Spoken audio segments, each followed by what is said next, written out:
Live नहीं पण already backstage पर व्हिडिओ चालू चलो चालू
Good evening, all.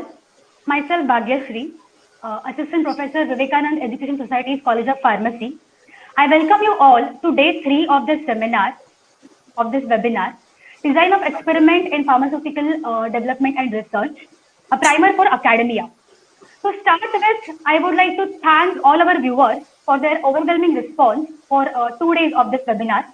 We are happy to share that just like day 1, on day 2 of this webinar, we have received yesterday's webinar. Dr.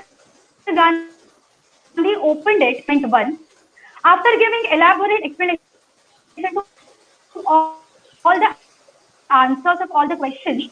He introduced us to the concepts of types of errors in classing, namely fraction factorial design, full factorial design. So good evening to all of us are very excited to listen to him for today's session. Over to you, sir. Hi, good evening once again, and thanks everyone for joining on the third day. And I hope you all had a good, look at both these sessions. And I'm seeing the responses and the e-assessments being submitted as well. So thank you for everything. And let's get started with the day 3 of the presentation. Yeah. Can we have the slide, please? Perfect.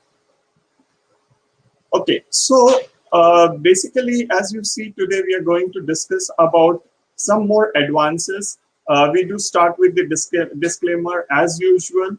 And what I thought was, it will be better to, give you all summaries of day 1 and day 2 so that we can recap on some of the concepts, and we'll use this some of these points, of course, on day 3. So obviously, we'll have a very quick run of this, but it should remind you what we have done on day 1 and day 2. As you all know, DOE is a powerful data collection. We generate a lot of data through the experimentation, and then we use the software to analyze and model the data and generate all appropriate graphs and so on. We also compared DOE with OFAT, which is one factor at a time, and we know that There are challenges with OFAC, like it is less optimized solution, it does not provide factor interaction, and it could be an expensive model as well. Going on to definition of factor, to brief on that, it's an independent variable and what it is also known as input or variable. And this is what we control and change in an experiment. And there can be many factors in in any experiment. And what we get as output is we call as response or output. And it's the outcome of the experiments. We took example of paracetamol tablets, wherein we use the MCC, microcrystalline cellulose types, then polyvinyl pyrrolidone or PVP concentration, and cross-carbonylose sodium concentrations as the input factor. And the output we consider at that time were two. One is dissolution, and second was impurities, total impurities. We looked at how do we define the factorial design, which is in terms of label raised to factors. So if you have 2 raised to 3, 2 raised to 3, that means 2 labels with 3 factors, and the number of runs become 8. Then once we had looked at the design, then we carry out the randomized experimentation. We generate the response. In this case was dissolution and impurities. And then we feed that into the software. And when we feed into the software, what we do is the then analysis of data. And first thing we look at is the half normal plot.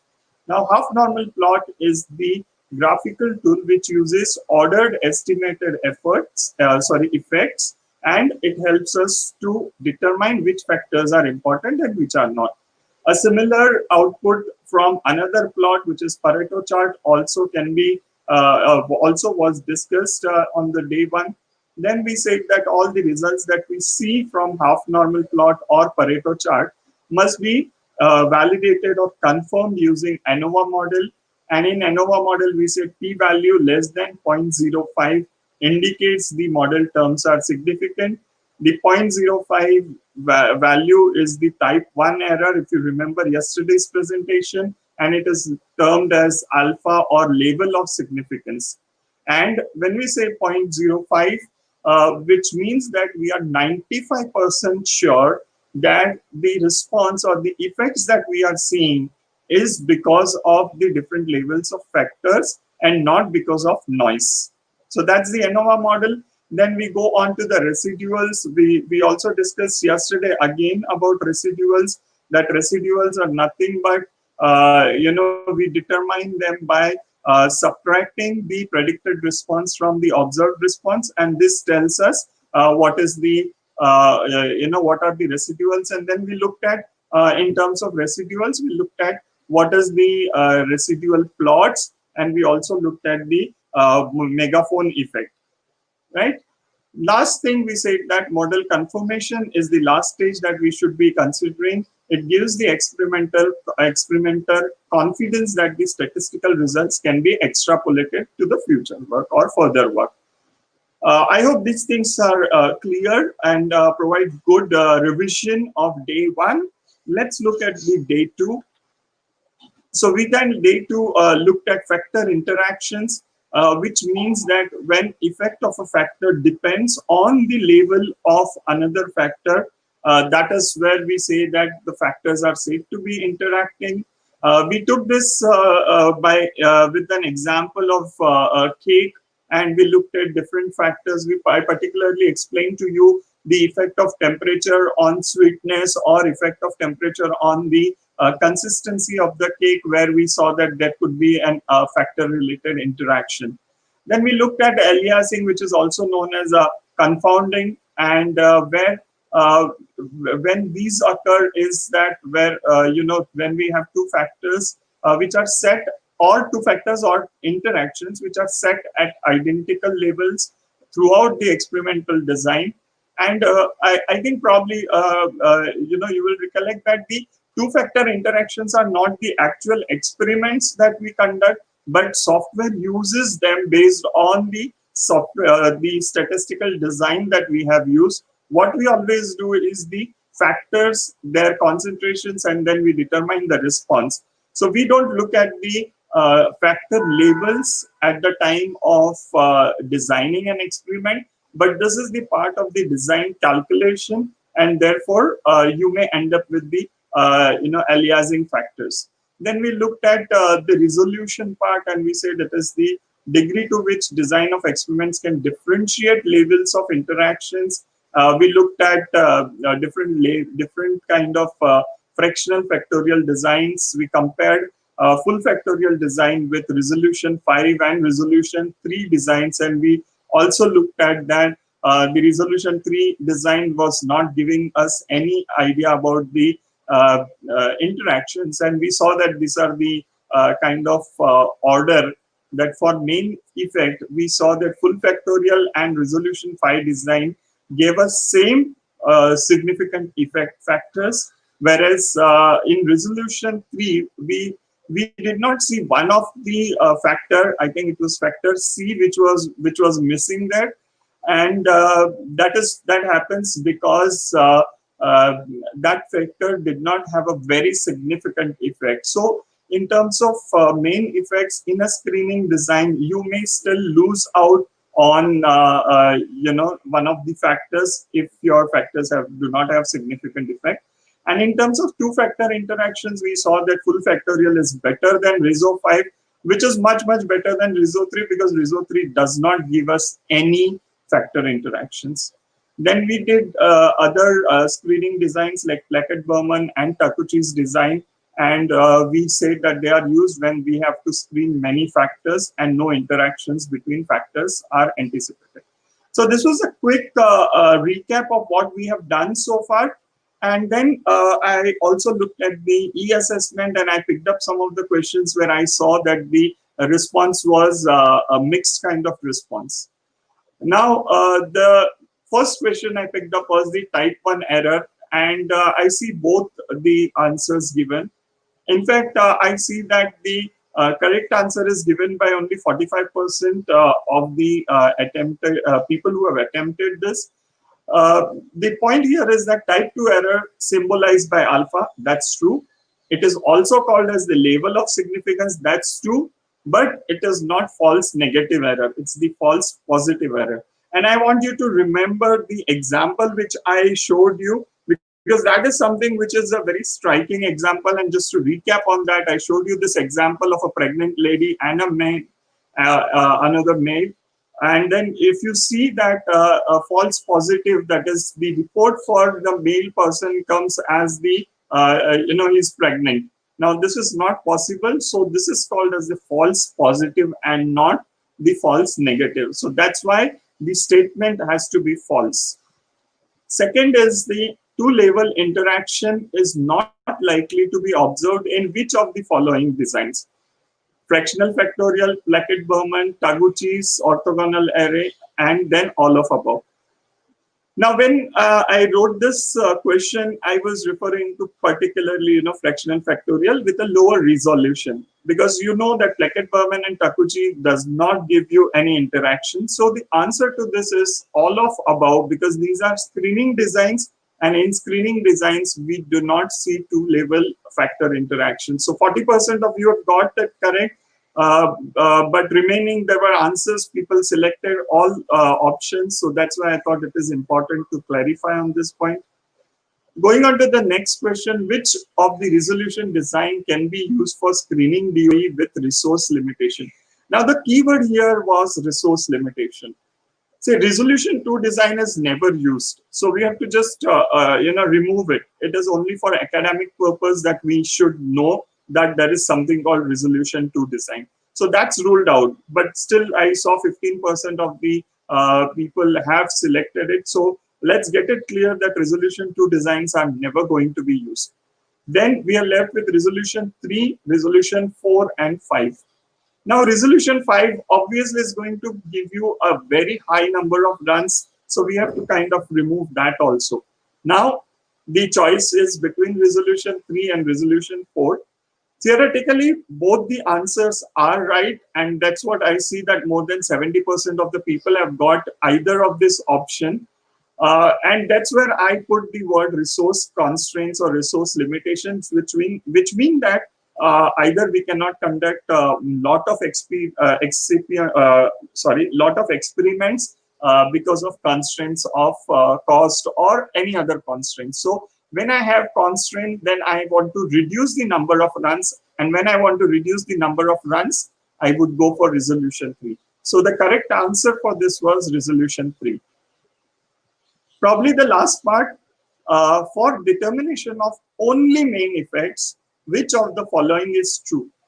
Okay, again, you can see that wheel has the pie chart has the all 4 colors. Let's discuss about why, some of the options are not correct. Now, this first option says full factorial is equal to resolution 5 is equal to resolution 3. Now, yesterday itself in the design and, the example which I had shown with you, we saw that factor C did not appear in resolution 3 design, although its effect were significant.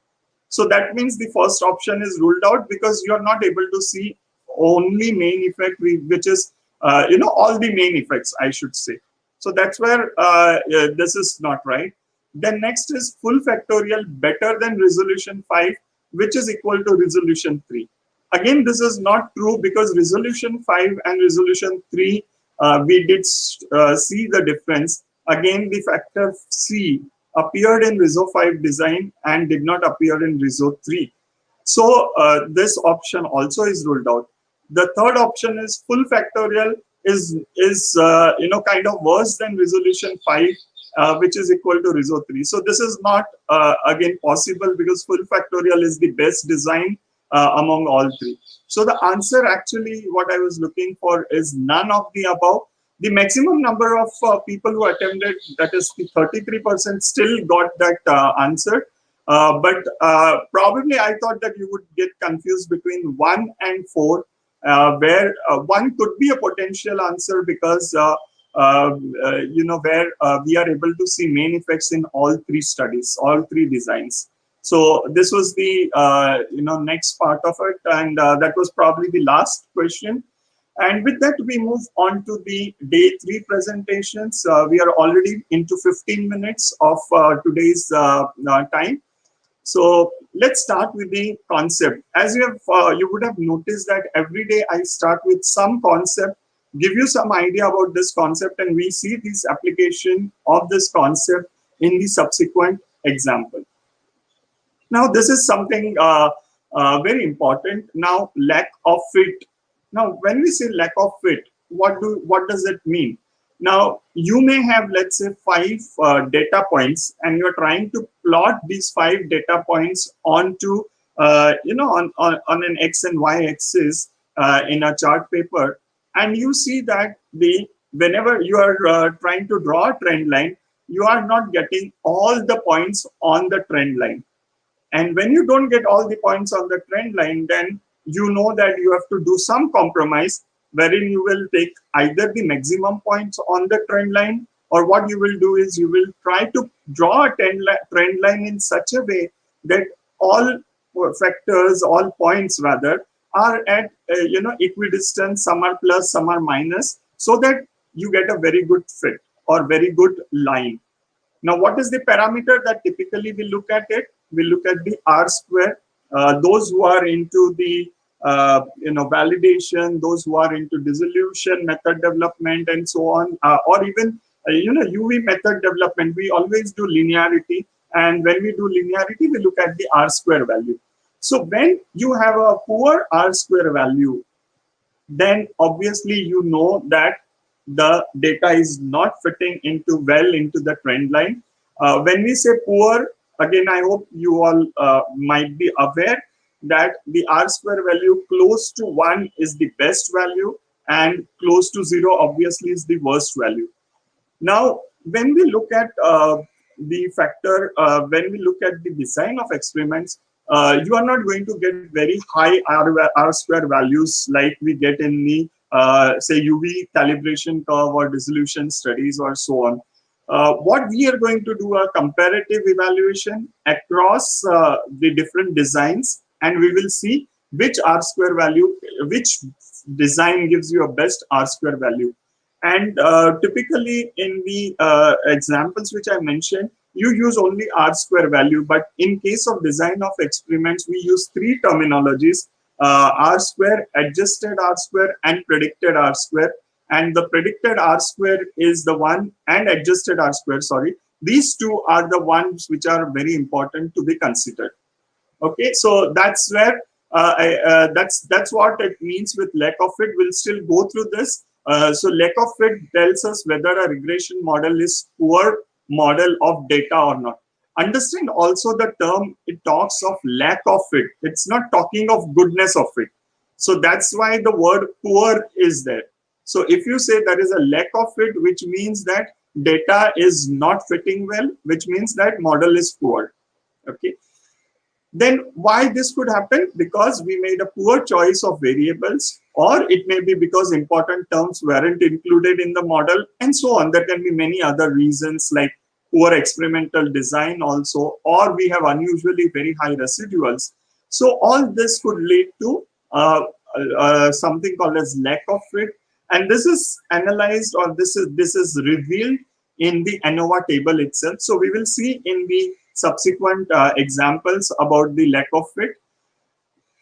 Correcting lack of fit in a model usually involves rewriting the model to fit the data better. And this may be by adding a quadratic term or changing linear regression model to polynomial regression. So these are some of the options, or even sometimes data transformation. Okay. So last line here is very important. The ANOVA table shows that lack of fit is insignificant. Please understand this confusing terminology. When we say lack of fit is insignificant, means goodness of fit is there, which means there is no lack of fit, or data fits well into the model. Excuse me. You will be still using that limit of 0.05, because that's the level of significance. So lack of fit will be evaluated with respect to the level of significance of 0.05, and then you will say whether it is significant or insignificant. I hope the concept is clear, and then that takes us to the another concept, which is called as the curvature effect. And the curvature effect is the most important effect, why we go to the response surface methodology, and why factorial design is not good enough. And I hope with the example that I am giving, which is of time to travel to office, will make it very clear for you. Okay, so there's a guy who goes to the office every day, and surprisingly starts every day very early, 6:30 a.m. And this is very common in particularly in US, that people start very early. So the base start time, let's say, is 6:30 a.m. Now, what in this model they have done, or this example they have done, is the delay from this time is determined as one of the factor. So what it means is, if you have started at 6:45, then you will see here 6:45 minus 6:30, which is the 15 minutes. So the X you will see is the delay in departure time, and Y is the driving time. Okay, so you will see that when it was 0, that's the base value, it is 30 minutes. 2 minutes delay resulted in 38, 7 minutes is 40, 13 is again 38. So this is probably associated with the variables or a variation, not necessarily every day it took the same time. Let's see the second time, where the time crossed 20 minutes, and between 20 to 40 minutes. And you can see in the picture there are few more cars compared to the first picture, but still he could manage to drive in the very similar time. Okay, so because probably he was very early, this time did not affect it dramatically. Now what happens? Now let's see at the X value of 47.3, which is almost like beyond 7:15 a.m. He took 53 minutes. Now, if you see between 0 minute to 40 minutes, consistently his time has been between 30 minutes and 38 minutes. But when you cross 40 minutes, then suddenly the time jumps. And this happens, very regularly. We know that If you cross particular time, then the traffic will build up, and because the traffic is built up, obviously you will have challenge with reaching early. So this is the example. Now let's see why when we plot this, how does it look? Okay, so this is something which is linear fit. The example which I was giving to you earlier, like a calibration curve, and you can see the linear fit, and the last point you will see is the so far away from trend line. The rest of the points, as you are seeing, are almost plus or minus within some value, but the last point has been very far away.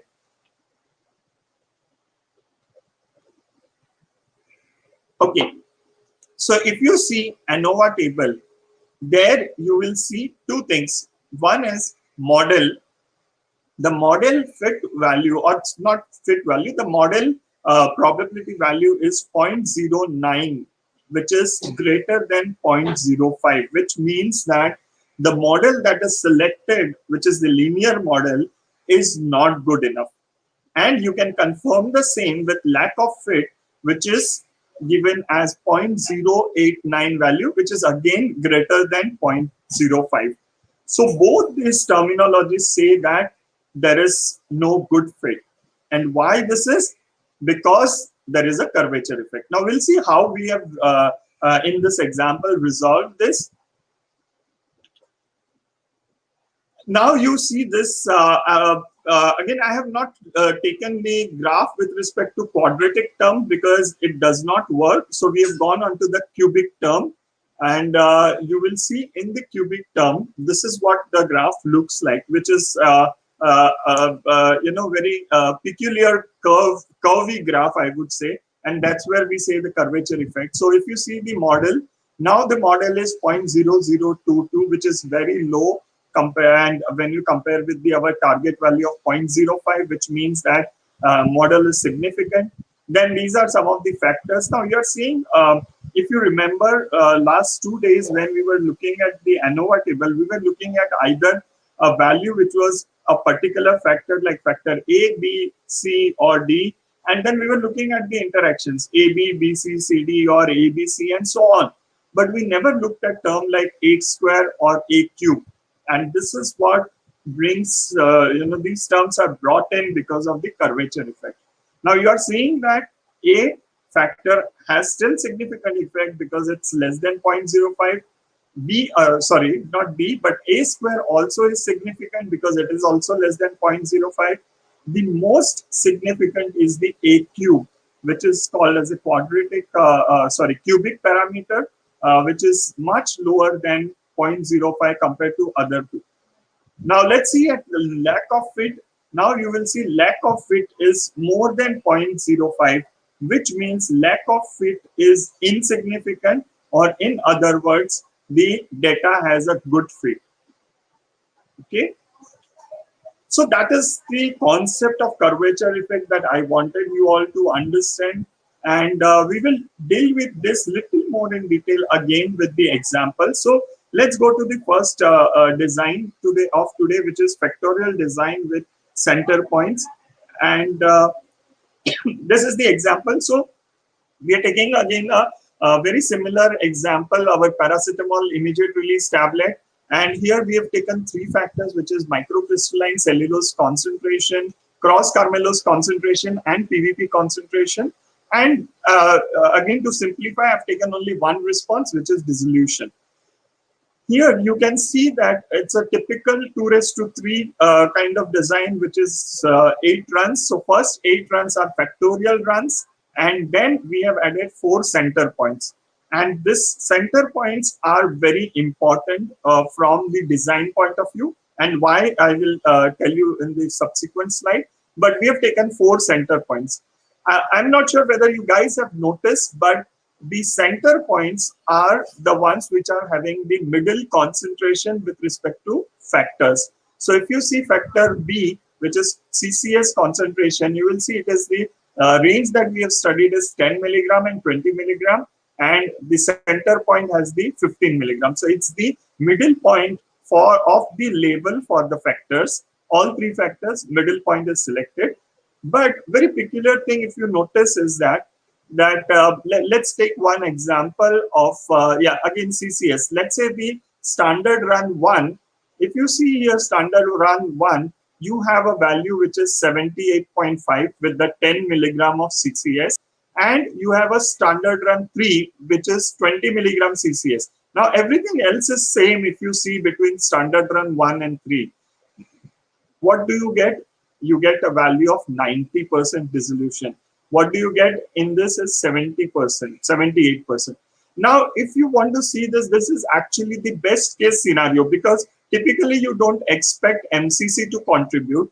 You know that PVP will contribute negatively. So I've taken the lower level of PVP and I'm going to a higher level of CCS. So my standard run 3 should have given me highest value. But what's happening? What I see here is my center points are much higher.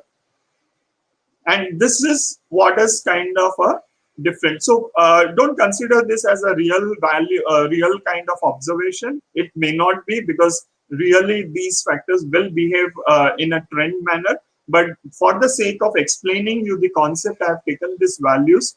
And what happens when you plot this? You do the half normal plot, right? First thing we will do is the half normal.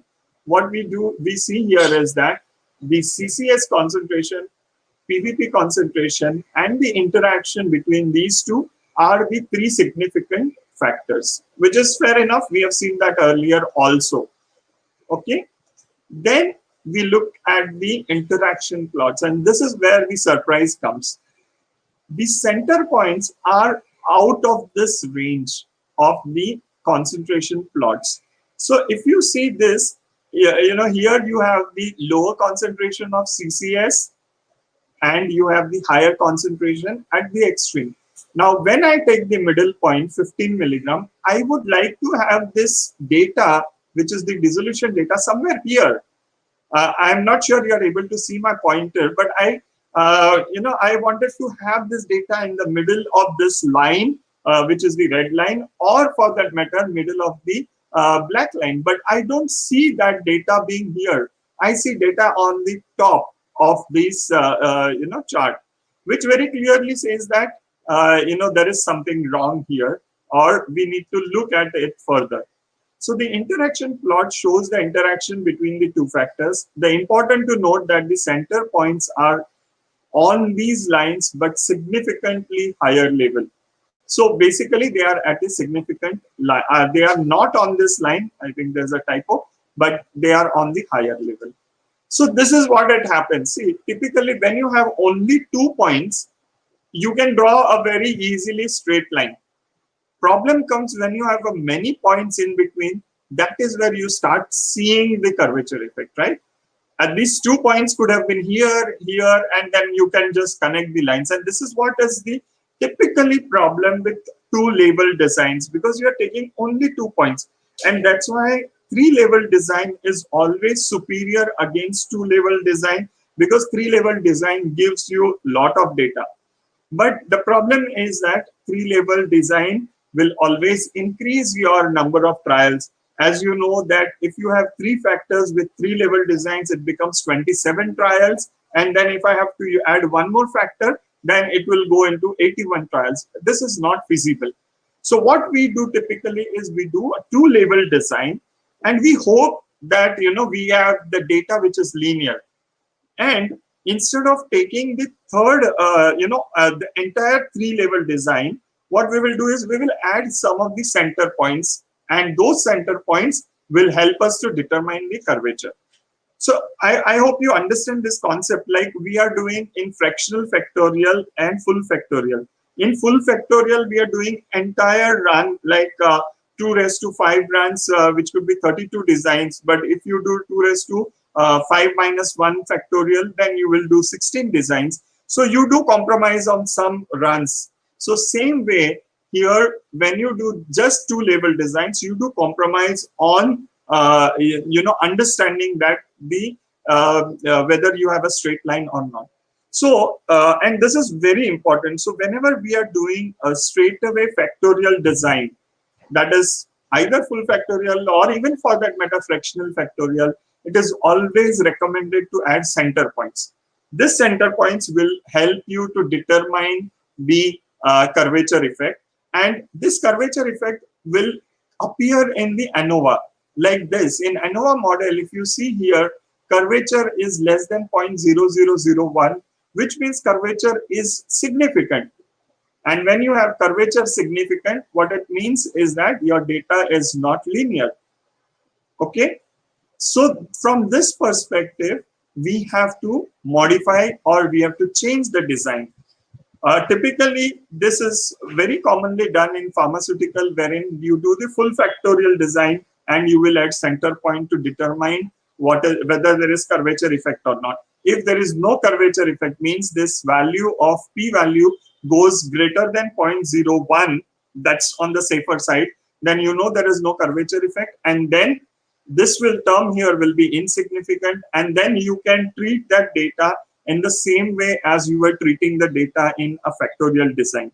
You don't have to get into the response method, or you don't have to change the design. So that's the importance of this curvature effect, and you can see this ANOVA table. This is graphically, this graph is, I have plotted to explain, this graph does not come. What you see actually is this graph, the interaction plot, where you will see the, the center points lying outside these lines. So this is what you will see. And basically next step is to augment to a response surface design to determine what is causing the curvature. Okay. As I have been giving you tip always, before getting into cubic or higher order of polynomials, consider restricting the region of interest, looking for an outlier, a transformation of response via logarithmic or some other point or other options. I'm not getting into the outlier because it's again a different topic. It's not so much relevant to us, but the point with outlier on the quickly, if I have to tell you, is that if the data is not explainable, like we had the travel time data, and we saw that after 47 minutes the time had jumped. But if you have all the consistent data between say 0 to 40 minutes, and in that you had a 15-minute time point which was very similar to 47-minute data, then obviously you know that the 15-minute data is outlier, because even if you are delayed by 20 minutes, 25 minutes, 30 minutes, you still reach office within the window of 30 to 40 minutes. But you are seeing that at 15 minutes, you reach at after 50 minutes time. So that's where, you have to do an outlier analysis. It's a different statistical tool. There is statistical tests available, but you must look at an outlier if there is such, curvature effect is observed. Of course, if you were to do transformation, we discussed yesterday on the transformation. When I say restricting the region of interest is in terms of response. Yesterday, I also told you that if you have a too wider response or too wider label of factors, then you have to consider restricting the region in order to get a better analysis of variance. Let's go to the central composite design, which is the one of the RSM is very commonly known as the response surface methodology. So these are the graphs on the left, which is sometimes become disturbing in terms of how do we analyze them, how do we interpret them. But this is what you get with the RSM. We'll look at some of these graphs as well. So RSM produces precise maps based on mathematical model and ultimately lead to discovery of sweet spots where all the specifications are met. And this is very important. Now, you will see in the subsequent slides that we are able to get some sweet spots, which means that if you have taken three factors, like in this example, MCC concentration, CCAS, PVP, what is the concentration where whatever response limit you have set will be met with? And we will actually see this through the design, the sweet spot, how we get it. Then typically RSM is used when curvature effects are found significant, as we discussed. Best model for determining curvature effect is 3-level, right? I was explaining why 3-level is needed, because with 2 levels, you can draw anyway straight line and you will never have curvature effect with 2 points. When you have 3 levels, that's where you do find the curvature effect, and therefore, excuse me, therefore a 2-level factorial design with center point is used. There are 2 designs: central composite design, which is with star or axial points, and Box-Behnken design, which is mainly 3 levels. Now, the Box-Behnken design differs from factorial design in a way that here we are using 3 levels, but the number of runs are much lesser.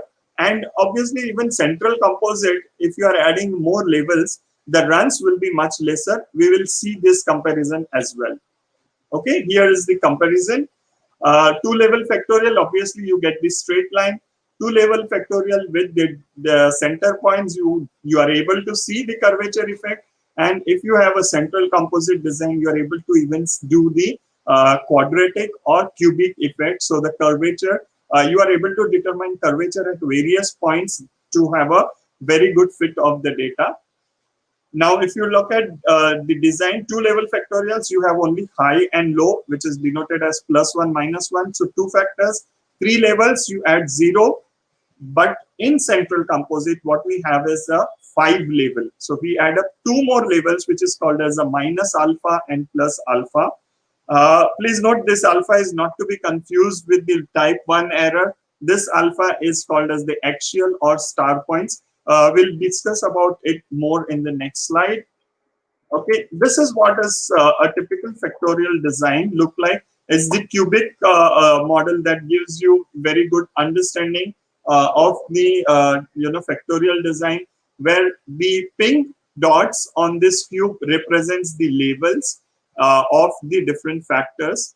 So if you were to look at this as suppose as a factor, then this is the high, the low of A here and high of A here on the along the x-axis. So like this, the cube is determined. These star points are very peculiar of central composite design. Now these star points have, as you see, plus and minus sign. When you see plus sign, means they go outside this cubic region, means outside the high level that we have already identified. And the minus points are, of course, within the inside the design, but the high level goes outside the design. Okay. The number of experiments in CCD are given by the formula, which is 2 raised to k plus 2k plus NC. NC is the center point, and k is the, of course, the number of factors. So if you have 2 factors with 4 center points, then it is 12 runs. So this is what we get with the factorial design. So you are seeing that basically it is the level is still 2 levels. We are not talking of 3 levels. Therefore, the design is not going to give you exceptionally higher order of runs. We have not gone into the discussion of this, how to determine alpha. There is already there is information which is there with respect to the how to determine alpha, and this is simply there is a alpha value calculation given, and you use that formula and you are able to get the what is the level or the concentration that you have to use. But again, when you select the central composite design, you are likely to get the not you're likely, you will get the concentrations which are minus alpha and plus alpha. So directly you will get, you don't have to worry about the calculation part of it. Now CCD example, again our paracetamol IR tablets you are seeing here, and this is the table I have taken from the, as I've told you earlier, that Design Expert is the software that I have used, and you can see here minus alpha value and plus alpha value. So they already give this, and they have told that what is the number of the runs as well. So because we had 3 factors, so it became 2 raised to 3 plus 2 into 3 plus 6 center points. That leads to 20 runs. So this is how it is. And alpha, this is the value that they give for alpha. There is a conversion that is used to convert it into the milligram per tablet concentration. Again, you don't have to worry about it. because the concentrations are directly given. So this becomes your basic concentration of each factors, and you will have center points. So you are seeing that for each factor you are studying 5 levels. This is what is the design, entire design in terms of all the runs. And you will see again that there are only 8 runs which are factorial runs. Then 9 and 10 are plus alpha, minus alpha, or rather minus alpha plus alpha with respect to factor 1. Then 11 and 12 is the with respect to CCS concentration minus alpha plus alpha.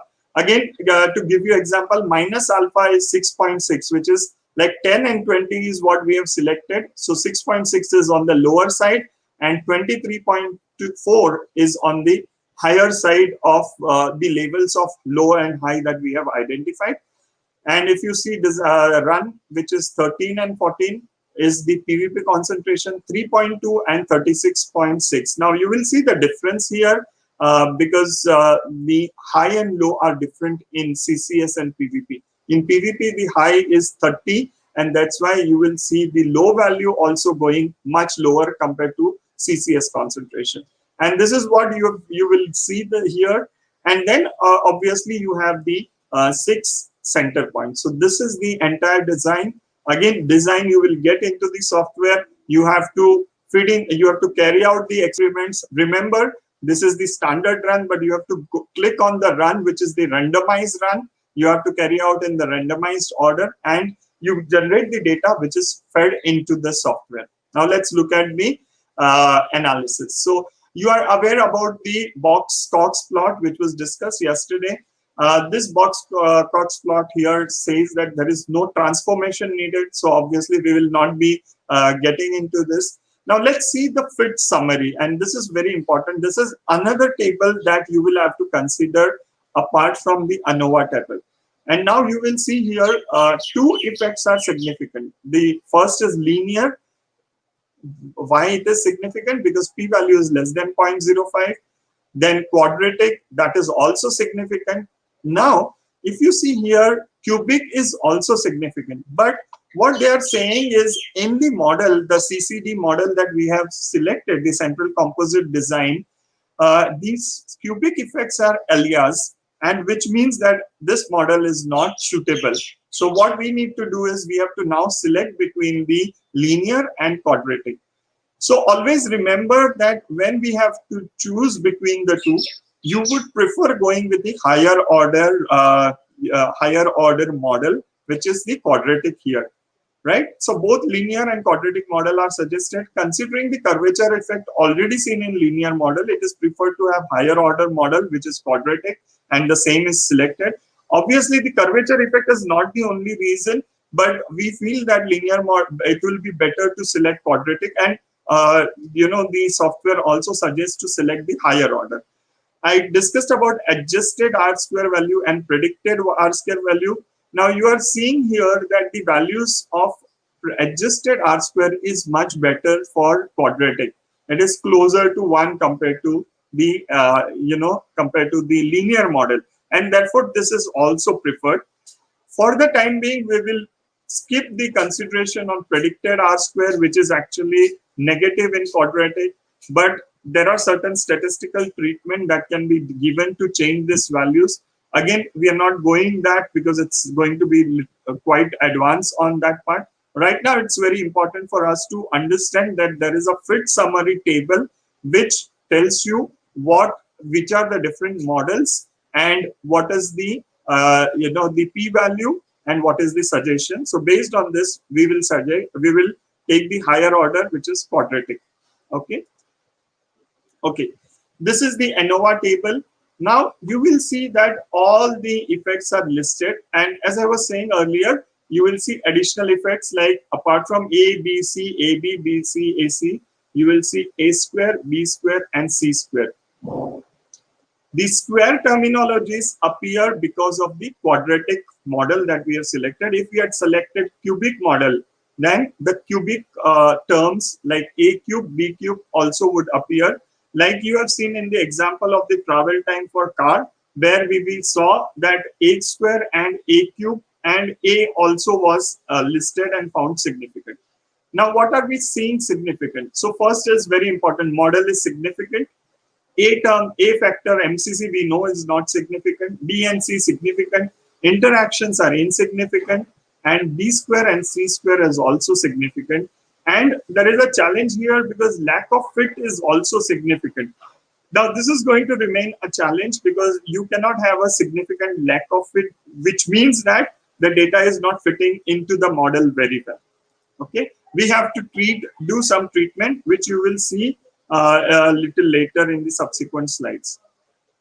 Okay, now after doing this, we generate, because we have we have modified certain things. We have generated the fit model summary again, and it's giving you the similar results of the quadratic being suggested. I think I've taken it twice here. The fit statistics, again, this is the same, R square, adjusted R square, and predicted R square. Now, this difference, why I've taken both these together, is that the fit statistic model is generated after doing little statistical treatment to the data, wherein you will see now predicted R square has become positive. It was minus 0.06, which is not good at all. This has become, predicted R square has become 0.34, which is acceptable. Okay, though predicted R square is low, it is still positive and acceptable. Then there is adequate precision measures to the signal to noise ratio. Now, signal to noise ratio with respect to model is given by adequate precision. This is the term here. This value should be more than 2 to give you a good signal to noise ratio, and we are seeing it being 12, which is much higher, so it is good. A ratio greater than 4 is desirable. In fact, 2 is the best one. 2 is acceptable, but 4 is desirable. This ratio of 8.06 was with the earlier model. After working on it, it has become 12.61, so which is really good. And therefore, this model can be used to navigate the design space. So this is the conclusion that we get it from the fit statistic post ANOVA. Now we go on to the all factor plots, and this is very interesting. If you see here MCC, there's very little curvature effect, and you can see the center points here, and you see that very little impact. Why we say little impact? Because at the concentration which is low, 200, you see dissolution, a particular value, let's say 95, and when you see high value, again value is very similar. So that's the reason why we say that microcrystalline cellulose does not have effect. Now when we look at the all factor plots with respect to the second factor, which is cross Carmelos, you are seeing a positive curve, which means that increase in concentration of cross Carmelos sodium, there is an increase in dissolution. As you will see here, around 88 becomes maybe 98. So there is a 10% increase with increase in concentration of cross Carmelos, and you see this curvature effect. Because of this curvature effect, or because of the center points rather, you are seeing the curvature effect. So this is what is the importance of this factor plots, which actually shows you the curvature effect. And the third thing is very significant curvature effect, what you see in polyvinyl pyrrolidone, wherein you see a negative effect. So increasing concentration of polyvinyl pyrrolidone decreases dissolution to a substantial extent from maybe let's say to 97, 95 or around that value, it goes down to 85.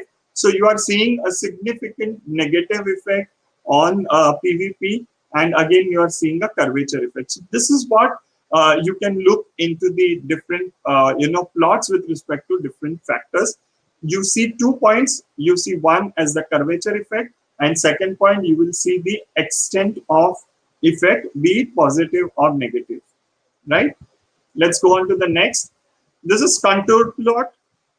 Now we are seeing a plot of dissolution as a function of PVP and cross Carmelos sodium. Now, why this plot is important? Because typically when you plot, on any graph paper or any other plot, you will see only two-way plot, means x-axis and y-axis, wherein you have x-axis as, let's say, factor, and y-axis as the response, which is dissolution. Now here, what you are seeing is you are still seeing two axes, but you are seeing response being plotted itself in the chart. So now if you see here, the each of the curve here, that represents the response. And why this is curve? Because you are seeing the curvature effect. So otherwise it would have been really kind of a straight line. Now, what is important here to note is that what is the, they give the color coding.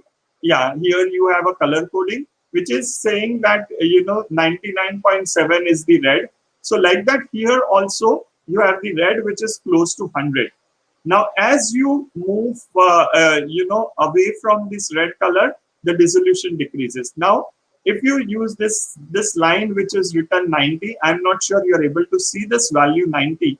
What it means is that across this line, you will expect 90% dissolution. Now, why this is important, or why this is looking very different, because this is not linear, and that's where you will see the curvature. So if I were to see this, let's say at 12 milligram of CCS and 20 milligram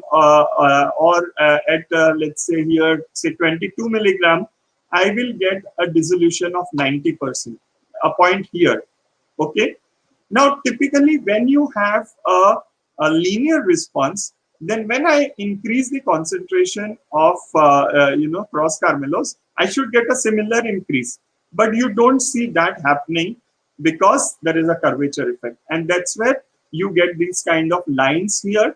And as you go away from this red zone, now just don't go by the colors here. Colors can be different, but the red zone here in this curve suggests that it is the desirable fraction. And you will see also in this center there are a dot which written 6 around it. What it means is that these 6 center points are located here. Okay, that is what it shows here. So this is how you will interpret. There's another way to interpret this also, right? Not another way, additional point. For all concentration of CCS, we are going to get more than 90%. That is the data that we will achieve. Okay, when you have a PVP concentration which is less than 20. If you have a PVP concentration beyond 20, then you will get dissolution which is less than 90%. So if you follow these lines with the written value on top of it, you will be able to very easily understand. And I would recommend you to understand and extrapolate from the contour plots more than the 3D plots, because it becomes at times difficult to extrapolate. Again, 3D plots is very similar in terms of, like, you are seeing intensity, you are seeing here the PVP concentration, and as you increase the PVP, as you decrease the PVP concentration, your dissolution is going up. You're going into the red zone. As you increase the CCS concentration, you are again going into the red zone. So you are getting into the red zone by decreasing PVP or by increasing the CCS concentration. The point red dot here again, shows the center point. So this is how you will see the graphs, the 3D point plots and contour plots. That brings to very important point, probably the last point in the CCD design is the optimization. So there are certain parameters that you need to enter, as in what do you expect from factor A, which is MCC. So we want the factor MCC to be within the range between 200 to 250. What do we want for factor B and C? Same thing. But what do I want in dissolution? My results are between 60 to 99, but I want dissolution to be close to 100. So this is my desirability factor, or this is what I want. Now, after I have done the modeling, I do get a quadratic equation. Automatically, the fit to this equation is determined by the software, and software will give you sweet spots. The sweet spots are indicated by the red here, and in case of response, it is fixed that I want close to 100. So what are these red spots? It says that MCC concentration should be 212, CCS concentration should be 15.8 milligram, and PVP should be also 15.9 milligram. When you use these combination, you will get dissolution which is 100. So this is how you determine the sweet spot in the design. And you can see also overlay plot. So this is the overlay plot. What it means is that the concentrations are overlaid with respect to the response that we have required or we have fed into. Now, I also gave a lower limit. So I gave a lower limit of 85%, which is very common, that I don't want dissolution to be less than 85%. So when you see the contour plots does not show you a cutoff. What contour plot shows you is that you will see 80% here, you will see 90% in this region. In this region, it could be between that, but it does not show me what is the cutoff, right? Even 3D graphs does not show me the cutoff, which is shown by the overlay plot. Now, if you see overlay plot, this line is my cutoff line. So I cannot go when outside this zone and get more than 85% dissolution from the data perspective. What it means is, if I want to use 16 milligram or I want to use 16 milligram of CCS, then I can use any level of PVP which is less than 28, and my dissolution will be more than 85. If I use 20 milligram, you are seeing that nearly I can use any level of PVP with 20 milligram of cross carmelones, I will get more than 85% dissolution. So this is what you can, how you interpret the overlay plot. And this is the very important plot because you are able to put the limit here. I could have, if I had put the limit of say 90, my curve could have been somewhere further lowered, right? So this is what determines, and this particular thing will differ from case to case. You can put again these kind of limits in chemistry, that you can say my yield has to be 70%. So then whatever factors you have selected, it will show the labels of those factors, maybe temperature, stirring speed, or time of reaction. All that factor, which of these factors can give you yield more than 70% is what it will show. Now here there are also terminologies which is important, that you can do three kinds of transformation. One is that you can give minimum, maximum, or in the range. So you give a value with respect to this. So you can say that response has to be maximized, which means that I should use the labels of factors in such a way that my response is maximum, right? That kind of thing, or target value like we have used 85 and above. So like that, you can give these kind of commands in the software. Again, we are not getting into the software part because that is not the aim. What is important here is to understand what is information that you can derive from the overlay plot. This is what is we started with, and this is what is the based on the model. Now remember, we have not used a design where we had put a restriction on concentration of 500, and therefore I have little bit modified the MCC concentration to fit this 500 limit. But we know that MCC does not have any significant effect. So with this concentration, which is suggested by model, I am likely to get a dissolution which is close to 100. Okay, this is what is the significance of this design. Let's get into the second design, which is the RSM second design. We'll be doing very quickly because this is only the design part is different in this. Rest of the interpretation will remain same. So when do we use Box-Behnken design? This is very important aspect that you should know. Now, again, today, I think we are going to cross a little bit, maybe 10 minutes because of the complexity of the information that we have. But again, I think in 10 minutes, I should be able to complete it. So if you are supposed to use in central composite design alpha levels, and there is something called as a plus alpha. Now, plus alpha level is always outside your high range. Now, suppose I will give you an example of a chemical reaction, and I am using a temperature range of, let's say, 150 to 200 in my study.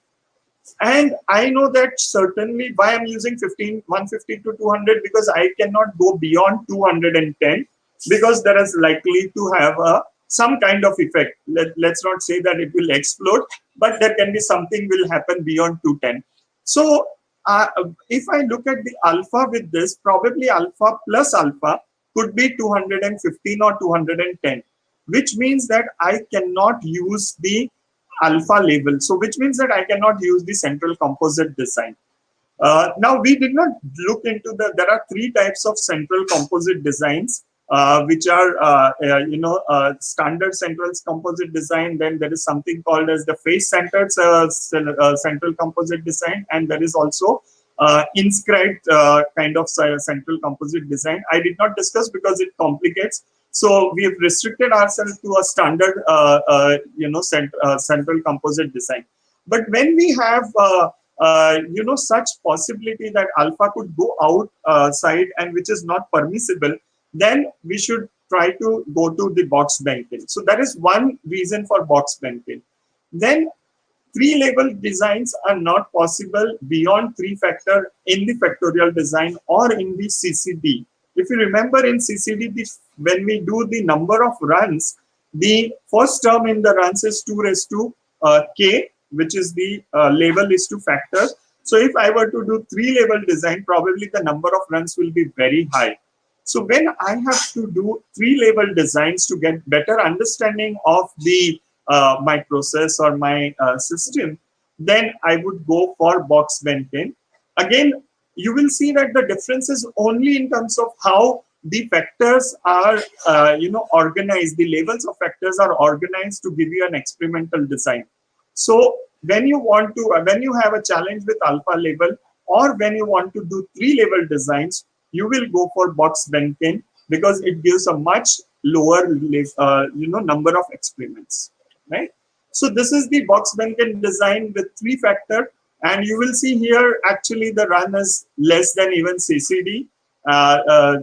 Three labels and three factors. The runs are only 17, and you will also see here that there are central points also included. Now here, I have not highlighted the central points simply because the central points are kind of merged in the design. So you will see here, when you take CCD, you will see all three factors at the central level in the CCD design. But in BBD or Box-Behnken design, you will see one factor at the 0 level, and then remaining in here it is -1 -1, or you have the 0 level +1 -1. So the Box-Behnken design completely gives you a mixed kind of a design with all three factors, which is how a normal factorial design also could give, but the number of runs are much reduced. So we did that design. What do we see here? And I've specifically taken the same example, so we are able to completely, we are able to compare it. I have actually modeled all these examples myself, and the only thing is, I should say, the responses are hypothetical just for the purpose of explaining certain things. So the curvature effect was created. Maybe when we do actual runs, you may not see the curvature effect, but still try to be scientifically appropriate, because you are seeing that PVP effect will be negative on dissolution. So considering those scientific principles, I have created hypothetical runs to explain you all the concepts, right? So when we did this BBD design, what we see here, again, B, C, B square, C square. Perfect. This is what we saw also in CCD. Is my model significant? Yes, model is significant. Lack of fit remains significant, which is a challenge. Let's see what happens to R square, adjusted R square, predicted R square. These are much better values compared to what I got in the CCD design. As you will see, the predicted R square is 0.76. R square is close to 1. In fact, 0.9 is very good value. So this is appears that for this kind of data, BBD could be a better model. This is again the contour plots and 3D plots, very similar to what we have seen. Only thing, I believe that this 90% line has come little down in terms of concentration, and we will see that concentration. You will be very surprised to see the sweet spot data. And the sweet spot data, let's see the comparison here. Okay, so number of experiments in CCD, we had 20. Box-Behnken, we had 17. Number of center points, 6. Here 5, actually it is not 5 as such, it is the part of the design, but there are already included in the design 5 points. Alpha points outside factorial levels. In CCD, yes. In BBD, no. Suggested ANOVA model, linear quadratic, the same suggested models. Adjusted R square is better with BBD. Now let's see the suggested concentration. MCC 212, 241, suggested CCS 17, 17.5, 17.8 and 14.5. You see a difference in the PVP concentration. Now you will see here a little difference in the CCD value as well. If you remember that it was 15, because this 15 was the value which I got it after I did the statistical treatment of the data. We can even consider those values as 15.8 here. Again, that makes the PVP concentration closer, but CCS concentration different.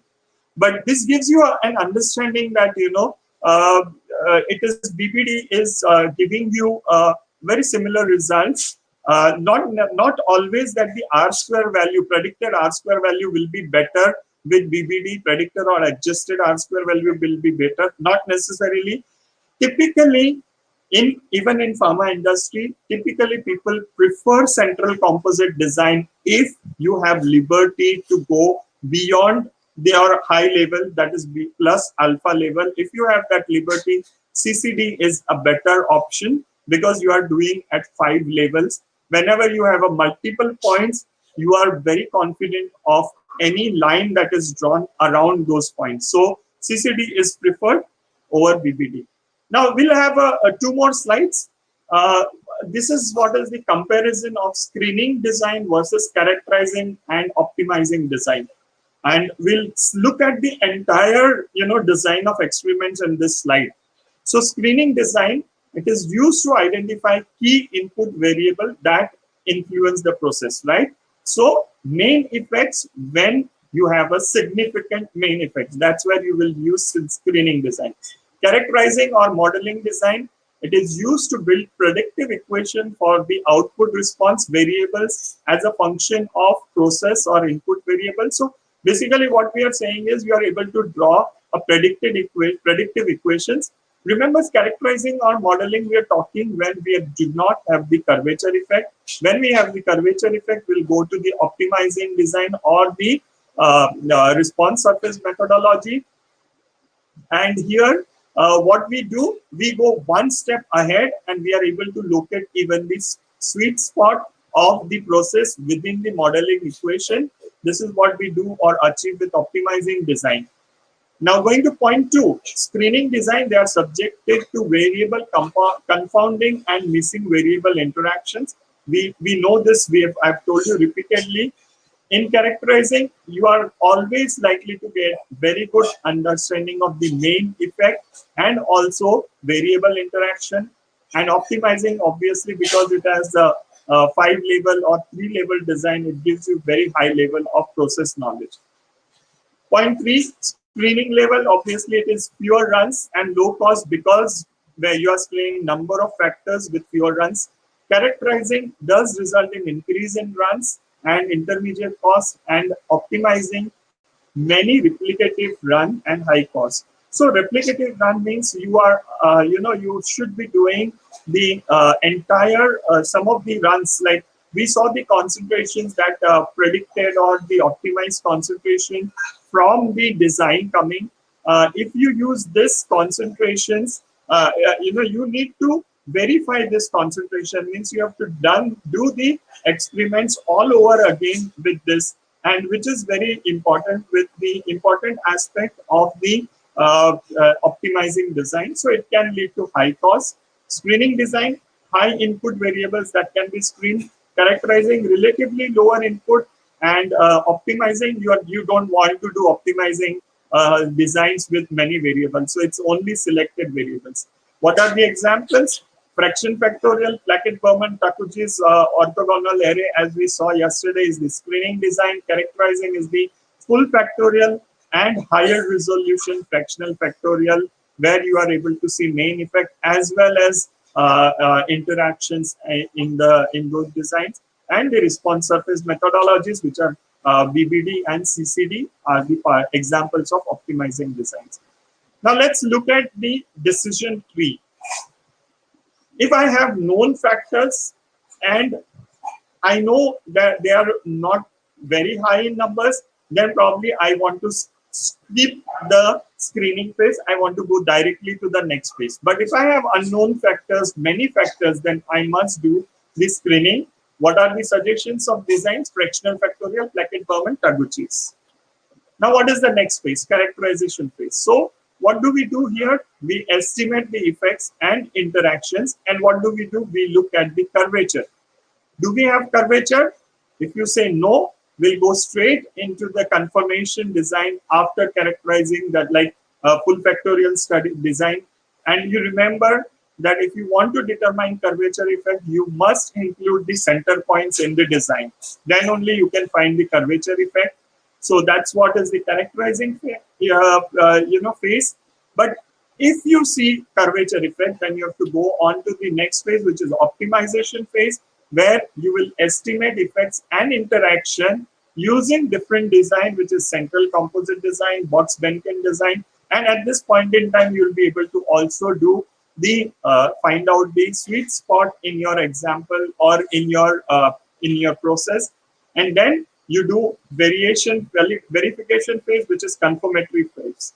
Now, when you're doing confirmatory phase, now within the variability of experimentation, if your data is good, then obviously it is good. But no, if your data is not good, then you have to have a backup strategy. You have to go probably onto the drawing board to determine what has gone wrong, basically, why your confirmation runs are not meeting.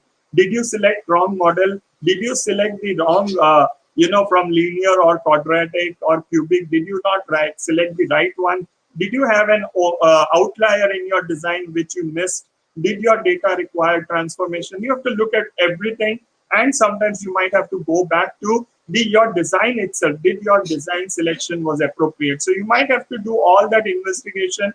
If your confirmation runs fail to give you the desired output within experimentation variation, but suppose you have a confirmation run, you get the data what you want, then obviously you will celebrate that your design of experiment was successful and you were able to get the information that you desired to do with it when you started.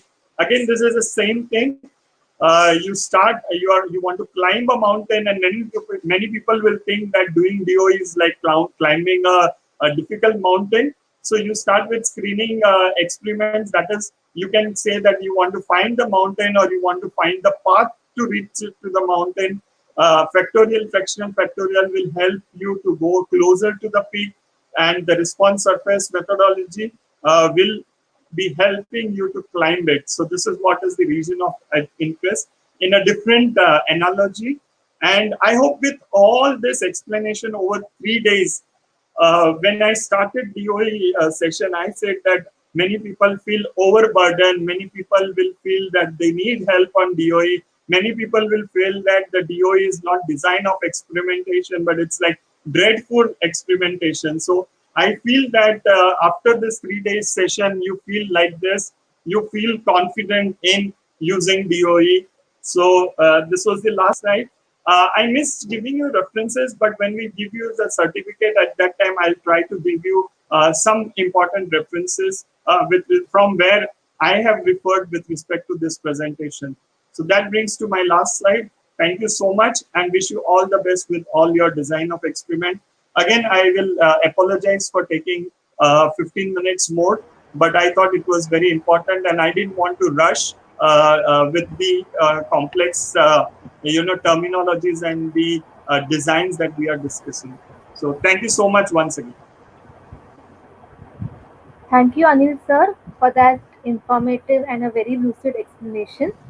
So we are running short of time, but I would like to take a couple of questions. So we have the first question by Deepa Warrior. So she is asking, in RSM design, suppose we have 4 responses and we get the curvature for 2 responses significant. Then do we have to perform all the experimental runs again? So the curvature effect does not come with respect to any factors. Curvature effect comes for the model. So what happens is when you do any design study with the center point and you do see the curvature effect, then probably you don't have to repeat the experiments. There is also, the design expert, particularly because I use their software, they have something called terminology is in block 1 and block 2 design. So this is what happens in block 1 design is you have taken some center points. So they will recommend a block 2 design with the center point, but now they will ask us to include the alpha points which were not included initially. And when you include the alpha points in the block 2 design and collect your response, so you don't have to do all the experimentation again, a limited experimentation. With that, we are able to get into the RSM side, and we are able to analyze the effect. So we don't have to repeat everything. If you have taken the center point, and that's how you know the curvature effect, you are able to take a second block and just add this data together. Okay. So the next question is by Apurva More. She is asking, if we perform one factor at a time studies consisting of two factors at two levels, will the data generated be similar to full factorial design? Uh, I'm not sure actually what data you are referring to, because the objective here is to optimize the response or to understand the factor effect. Now, when we do two factors OFAC design, we will surely know what is the optimum level of that factor. So for two factors, you might be okay to do just OFAC design, although the outcome of these two designs will be different, because in two factor, as I've been in OFAC, as I told again and again, that you don't see interactions. So even if your both factors are interacting, you will not see it in OFAC. So if there is an interaction, you will miss it in the OFAC. Secondly, if there was a curvature effect, you will again miss in the OFAC. However, many times these experiments do work. So I will not discourage completely that don't do OFAC when you have limited factors and you have very, very good understanding of the process, which happens typically in pharmaceutical field, that we do understand what could be the effect of PVP. We do understand what could be the effect of cross carmelose. In that case, OFAC also could work. I'm not discouraging you, but when you want to have a better understanding of all the factors, interactions, curvature effect, then the DOE will score over it. Okay. Last question for today. The question is by Rishabh Gupta. He is asking, how can we decide that either we have to apply central composite design or Box-Behnken design at the start of the experiment? Right. So I gave you two points to consider. One point was the alpha factor. So if your plus alpha factor, which goes outside your highest level of the factor, if you're permitted to use that, like again in formulation where we are using the composition of a tablet, there we can go outside the alpha level. Then I would prefer CCD. But I give you another example of chemical reaction where I cannot use the plus alpha label. Then I would go for BBD. That's one. Second thing is when I want to do a three-level design compared against two-level design, and this could be purely my choice, and to get a better understanding, then I will go for BBD. But as I said, the first choice for me would be CCD. Okay. Okay, one more question because it is from Dr. Supriya Shide. Whether the software gives number of center point trials to be conducted. No, it is our decision. It's a good question, because many times uh, we are in a little difficult state that how many center points we should collect. because it also increases number of experiments. However, I would always recommend that a minimum 4 center points should be always used in a design. It gives you very good reproducibility, because remember that the curvature effect is purely derived from the center point. So more points that we use in the more center points you use in the design, the average value of this center point data is very important. Now, for explaining this model, I have taken the center points with a very low variation. If you remember the data, I'm not sure because I've given a lot of data, but if you remember that, I have taken the values for center points as a 97.5, 98.5, and 99. So my center points were around 97.5 to 99, which is a very narrow range for center points. But when you do actual experiments, the center point variation could be even larger. And therefore, it is very important to have a good representation of center point for curvature effect. Again, just one more point I want to say. Suppose one of the data in the center point is 92%. Now, we have seen at the high CCS level, we have seen 93% is the dissolution. But 3 center points are at around 99. So whether that one center point which was used was outlier or it was right data. So from that and imagine that I had used 2 center points, one was 92%, other was 99%. I can't compute anything from that. So it is always preferred to have greater number of center points, and minimum 4 is preferred. At least in design expert, they give you, when you are making the design, they give you option of selecting center points. Good thing is they do give a tip, or they give a comment that if you select only 2, they will say that it is a very low number of center points, so please increase. So they do give this kind of help in determining. But to answer your question straight, I would go with more than 4 center points. So with this, I think we have answered Harsha madam's and Shilpa madam's queries also. So thank you so much. Due to time constraint, we are limiting the number of questions that we are taking. I'm sure Anil sir would be answering all the questions via email whenever he sends the feedback form also. So I now request Dr. Anita madam to take over.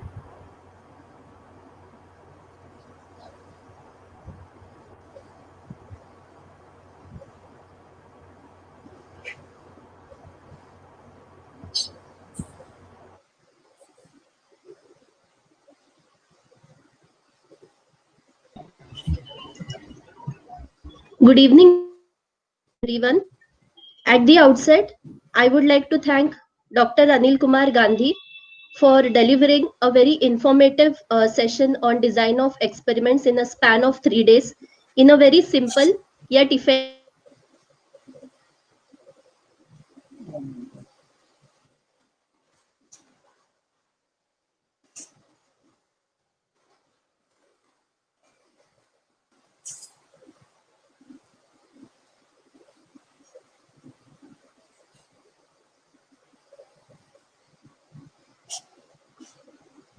committee members, starting with Ms. Chaitali Surve, Mr. Anand Chintakrindi. For all the support, I would like to thank our ICT team members, Dr. Mushtaq Sheikh and Mrs. Prachiti Aire for the back-end admin support. I would also like to thank our IQAC coordinator, Dr. Rajeshri Hirlekar ma'am, for allowing us to go ahead with this webinar. And of course, last but not the least, I would like to thank our respected principal ma'am, Dr. Mrs. Supriya Shide, the management of VESCOP, Shri B.L. Bulani ji, who is also the trustee in charge and president of VS Trust, and Professor Jharna Das madam, the administrator of our college. Viewers, it has been really a very good experience to be with all of you, and all of you have really made all the sessions very interactive and participative through your questions. So we would like to again thank all of you. There are few announcements to be made for all the participants. that the e-assessment and e-feedback forms for all 3 days will be available for the next 3 days. So kindly fill and submit the same, against which the participation certificate will be issued to you. Kindly subscribe to our college YouTube channel. And also in the upcoming week, we will be sharing with you the brochure for another event, that is we are going to organize a refresher course on MPharm for the master students, that is a transformation of a journey from being a student to a research candidate. So the event details will be shared with you shortly. We request you all to join us for that webinar as well and encourage your research students to participate in it. Thank you. Goodbye.